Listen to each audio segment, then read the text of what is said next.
So now we'll discuss another topic, which is epidemiology. Okay. So what is epidemiology?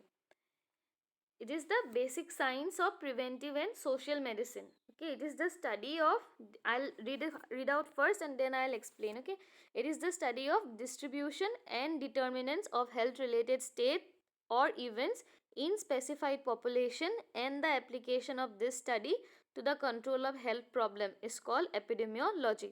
So this means, what does epidemiology does? Epidemiology, when I say logy, this is related to study. Okay, biology, so that is related to the study of your biological objects. Zoology, related to the study of the animals. So whenever the word logy is there, you need to understand that is the study of something. So if I say epidemiology, it is the study about a disease and how the disease is distributed, like if it is more in a area or if it is less in a area. So it is the study of this disease and the distribution, and also the factors which affect the disease, the factors which are responsible for the disease. Okay, and in a certain population. And then we apply this study, means after knowing about the disease, after knowing about how the disease is distributed, and after knowing about the factors which are related to the disease, what we do is we try to control the health problems, because we already know the pattern of distribution and we already know the factors which are affecting the disease. So by studying all these, we can control the various health problems. So this is called epidemiology. Clear this basic of epidemiology, or you want me to repeat this?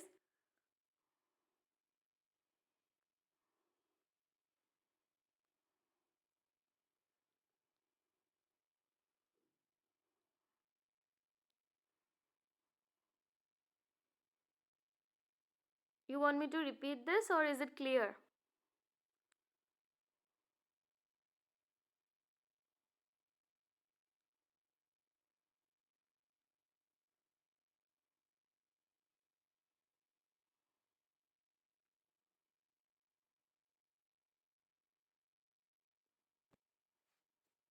Okay, I'll repeat.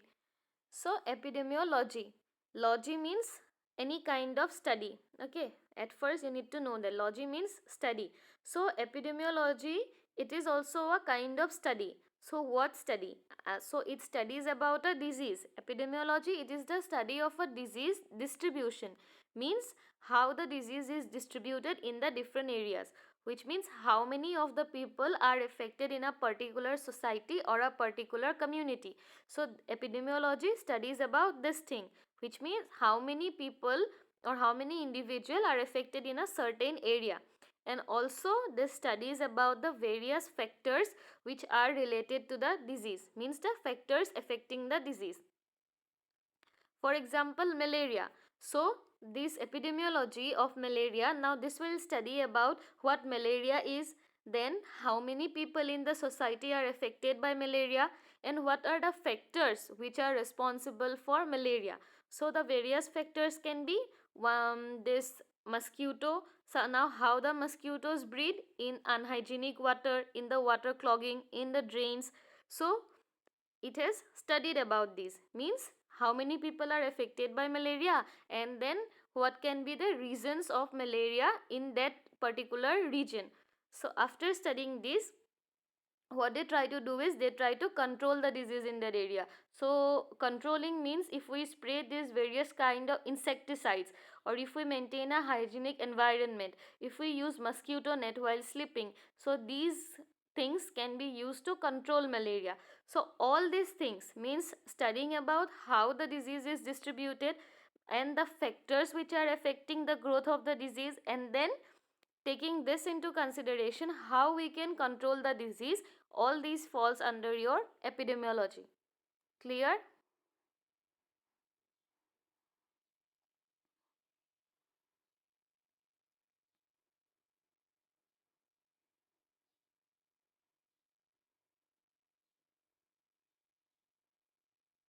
Okay, so epidemiology, it has three components. First is studies of disease frequency, next is studies of distribution, third is studies of determinants. First one was disease frequency, which means how frequently the disease occur in a certain area. So I took the example of malaria, so it means how frequently malaria occurs.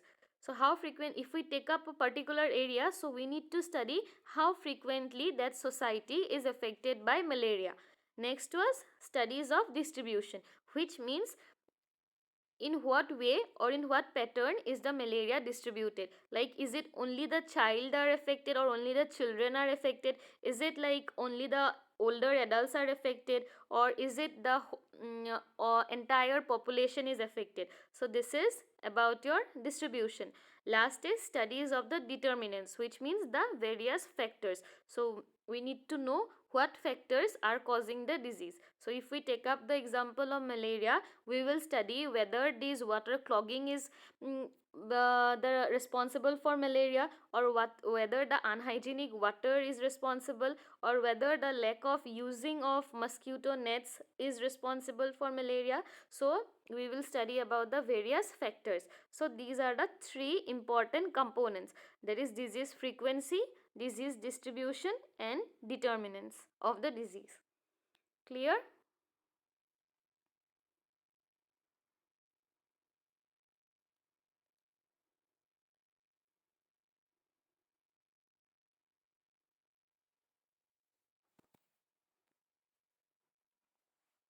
Okay.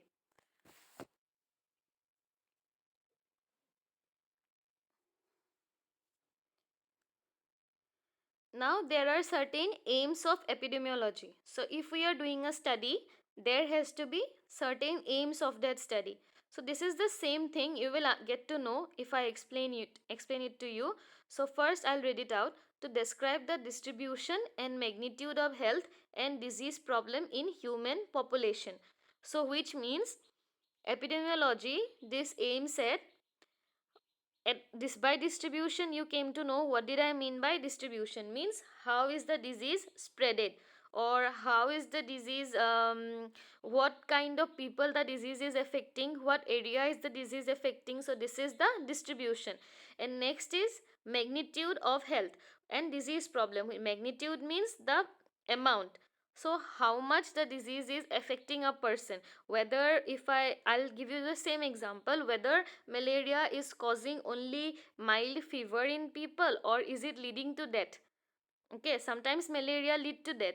So you need to know what is the magnitude. You at first you need to know about the distribution, which means how is the disease spreaded. And then next is you need to know about the magnitude, which means how dangerous is the disease. Is the disease only causing the signs and symptoms, or is it also leading to death in the people? So this is one aim of epidemiology. The second aim is to know about the etiological factor. Etiology means causes. So to find out what are the causes of the disease. So that is another aim of epidemiology. And third is it provides the data that were collected, all the data that were collected. So these takes into account all of these data, and then they combine these to form a health program, or to find out what essential medications or what healthcare services are needed, what kind of preventive measures are needed to prevent the disease. So these are the aims of epidemiology. First one was to study about the distribution and the amount of the disease. Okay. Second is to identify the cause of the disease. And the third is whatever data you have collected till now, we will combine all these. Means about the causes, distribution, magnitude, everything. We will combine everything to form a proper treatment plan, or for the preventive measures to prevent the disease. Okay, so these are the aims of epidemiology. Clear, or you want me to repeat?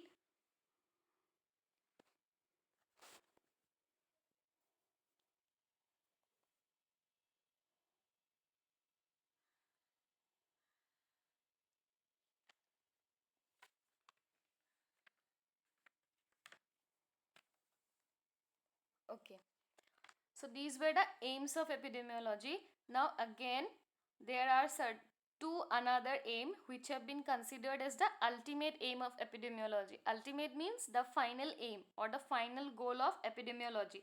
First is to reduce the health problems and the consequences.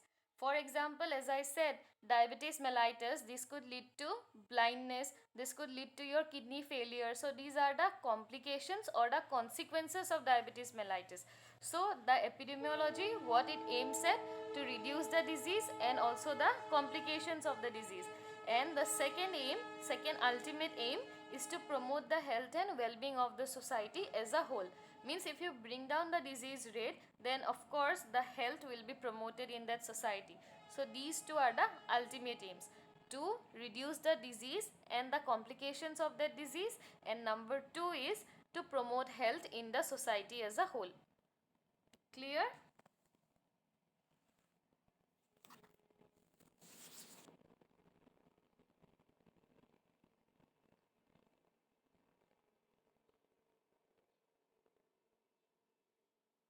Is it clear, these two ultimate aims of epidemiology, or you want me to repeat?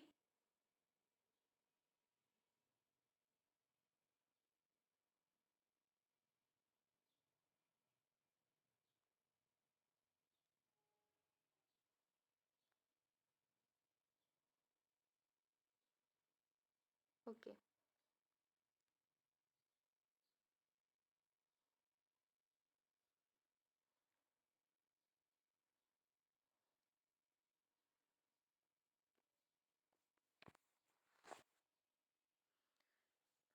So next we have epidemiological approaches.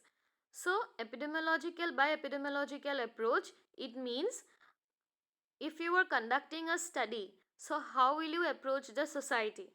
Okay, how will you carry on the study? So there has to be certain means to carry out the study. There has to be a certain format of studying. So that format is based on two major foundations. Number one is asking questions. Number two is making comparisons. First one was asking questions. So when you visit an area, so you need to ask certain questions like what is the problem? Okay, like what problems you are facing now. Then you need to ask when did it happen? Okay, like from since when are you facing the problem, and why did it happen, and who are affected? So these are the questions that, yes, some answers you will get by asking the people, and some answers even the people won't be able to answer. Like if you ask uh, why did it happen, so some people might not know what are the causes of the disease, so you need to ask these questions to yourself. See, you will collect some data, so based on that data you need to get these answers, or you need to ask the people in that society, then you will get these answers. So there are two approaches only, asking questions and making comparisons. So when you ask questions, these are certain examples. Okay, these are certain examples only, not necessarily you have to ask only this. But then if I give you some example, like what questions you need to ask, maybe to yourself or to that population. So these are like, what is the problem, what is its magnitude, when did it happen, where did it happen, who are affected, I mean which group of people are affected, and why did it happen. So you need to collect the answers to these questions questions as well. So after asking these questions, okay, when you came to know that okay, this is the problem, like malaria is the problem, and like it is causing death in certain area, and the people who are affected are the small children. Okay, now you got your answers. So after getting your answers, your next question should be, how can it be prevented, and what can be done to reduce the problem now. So, and what activities you need to do so that this disease it comes to an end, or you can control the disease. And then while controlling the disease, what difficulties can you face? So these are certain questions that you need to ask to yourself and also to the society. Like at first you need to find answers to what is the problem, how it is affecting the society, what are the causes. So after getting these answers, so your next step will be how can I prevent the disease? See, even if a patient comes to you, the first question you will ask, like, what is your problem? Since when are you having, suppose the person is having pain. So what will you do? First you will ask, what is the problem? Then you will ask, where is the problem? Like, where is your pain? Then you will ask, since when are you facing the pain? And is the pain hampering your daily activities? So after these questions, or after getting the answers to these questions, so next what you will do? Next, you will immediately think about, how can I bring this pain down? Okay, how can I reduce the pain in this individual? So these are the next questions. Similarly, in epidemiology, if you visit a certain area, you need to know what is the problem, how did it arise, and what are its consequences. And after getting the answers to this, next you need to ask yourself, like, what can I do to prevent this disease? What can I do to control it? And what can be the obstructions in completing my aims and goals? So these are certain questions. These are only examples that I gave you to make you understand, but the thing is asking questions, which is very important in epidemiology. Clear? Asking questions.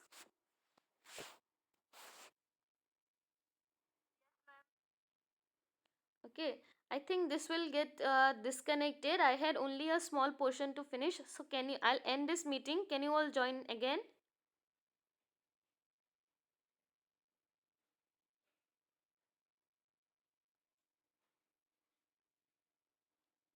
Okay, whenever this meeting ends, you all join again. Okay, kindly do that. I have only a small topic to finish.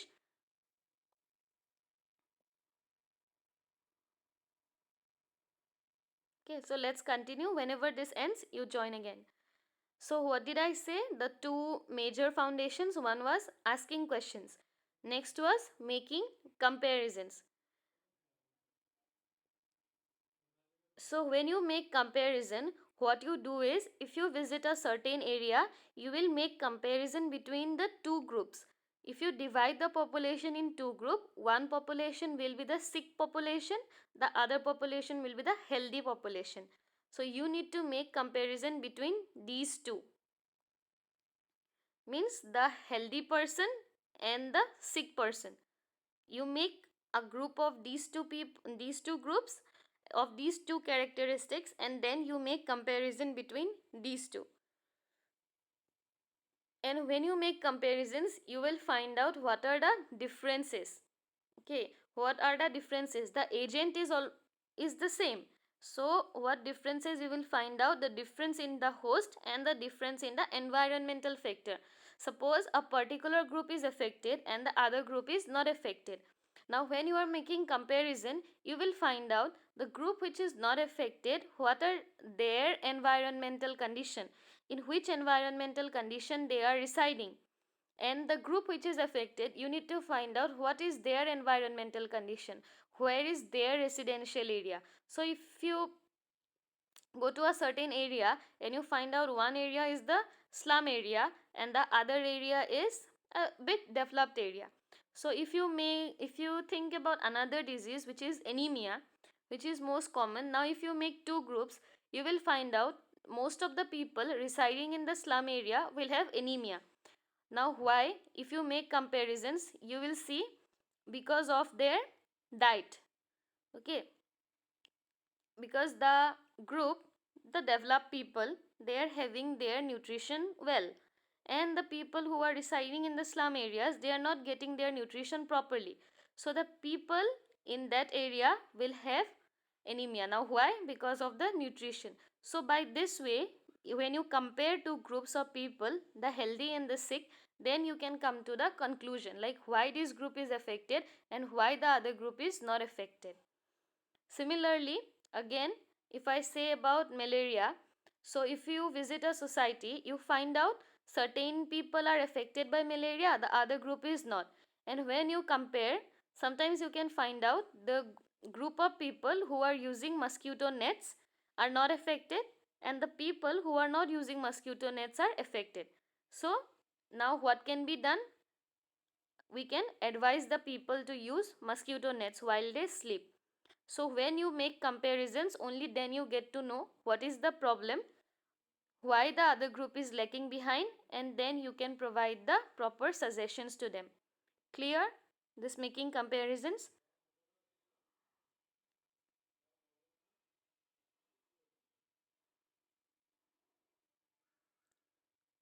Okay, so these were the two approaches: asking questions and making comparisons. Now this is the last part. I'll tell you about two terms. These two terminologies are important in epidemiology. You need to know this: incidence and prevalence. So incidence,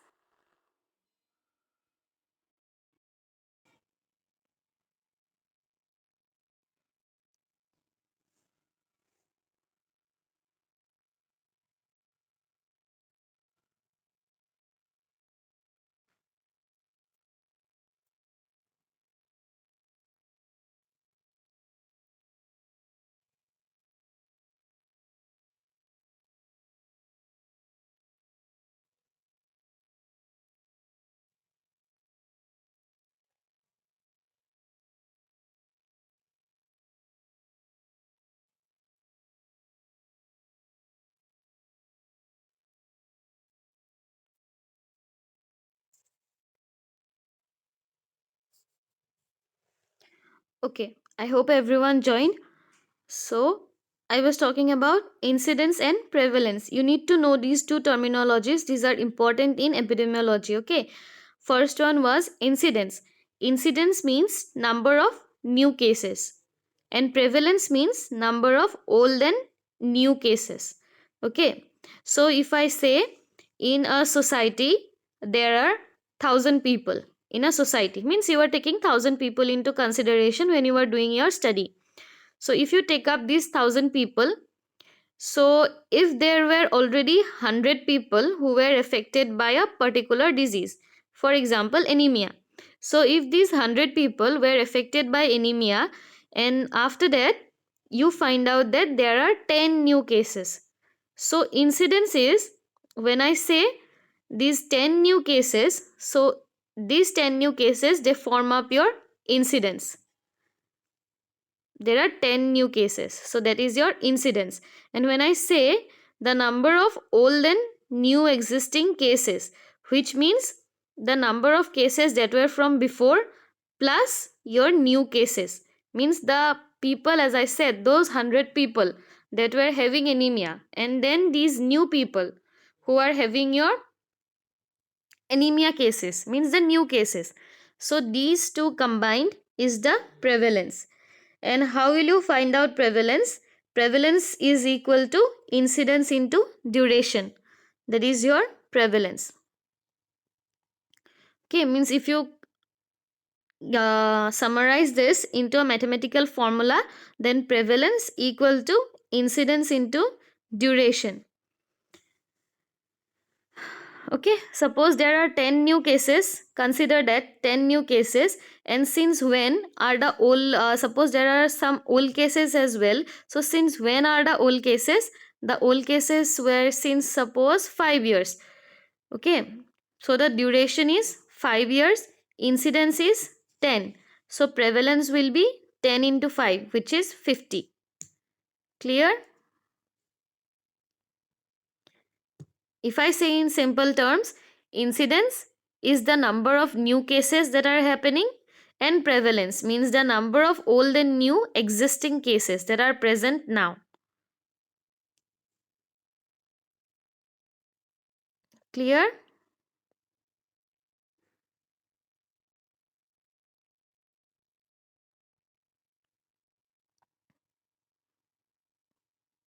Okay. And the formula is prevalence equal to incidence into duration. So recently, if you see the news, they will say that there are these many new cases of COVID. So these new cases of COVID, this is the incidence. And if they say that today the number of existing cases today, then this means the cases that were from before and also the cases that happened today. That means the new cases. So this is your prevalence. So prevalence equal to incidence into duration. Okay.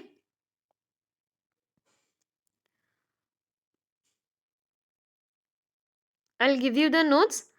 So this makes the end of your first unit. That was your concept of health and disease, natural history of disease, and epidemiology. So this finishes your first unit. I'll give you the notes for this. If you have got any doubt, let me know. We'll start with the new unit from tomorrow. Okay. Clear, everyone?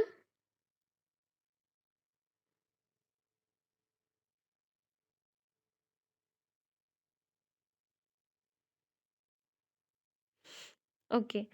CR, you send me the attendance for today's class. Those who were present in the other meeting and also this, you add it up and let me know who were present. Okay. From tomorrow, we'll study about the communicable diseases.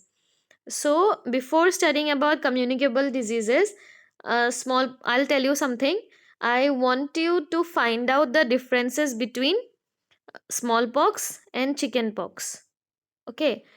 CR is absent. Okay, any one of you can give me the attendance. Any one of you send me. Dristilina, you send me the attendance. Okay, so I want all of you, you also let your friends know that you need to find out some differences between smallpox and chickenpox. I'll tell you the differences tomorrow, but before that, I want you to do some study regarding that. Okay, you find out the differences. Is it clear? Clear, everyone?